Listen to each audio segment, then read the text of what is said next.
আজকে আমরা বানাবো চিকেন কোরমা। তোমরা দেখতে পাচ্ছ এখানে আমি চিকেন কোরমাটা রান্না করে নিয়ে এসেছি। চিকেন কোরমা বানানো খুবই সহজ, আমরা চাইলে ঘরে এটা খুব সহজে বানিয়ে ফেলতে পারি।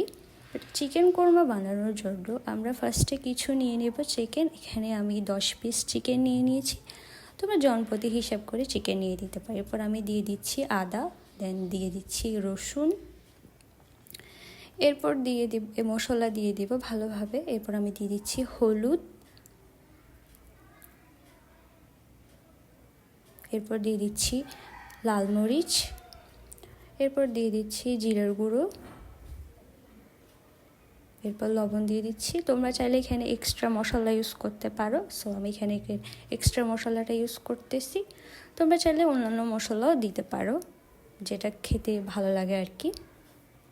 এরপর আমি এগুলো ভালোভাবে মেখে নেব, ভালোভাবে মেখে দেন 10 মিনিট রেখে দেব, যাতে মশলাগুলো ভালোভাবে চিকেনের মধ্যে ঢুকে যায়।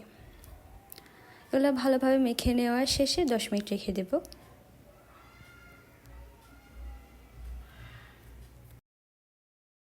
এরপর আমরা একটা পাতিলে তেল দিয়ে দেব।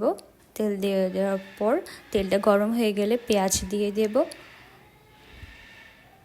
পেঁয়াজগুলো ভালোভাবে নেড়ে নেব যাতে এগুলা লালচে লালচে হয়ে যায়। তারপরে গিয়ে আমরা মাংসটা দেব। এরপর আমরা মাংসটা দিয়ে দিচ্ছি। দেখো আমি যে মাংসগুলো মেখে রেখেছিলাম সেই মাংসগুলোই আমি আবার দিয়ে দিচ্ছি এখানে 10 মিনিট পর।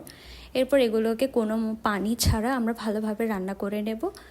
পরে 5 থেকে 6 মিনিট পর একটু হালকা করে পানি দিব, আর এটা ঢেকে রেখেছি।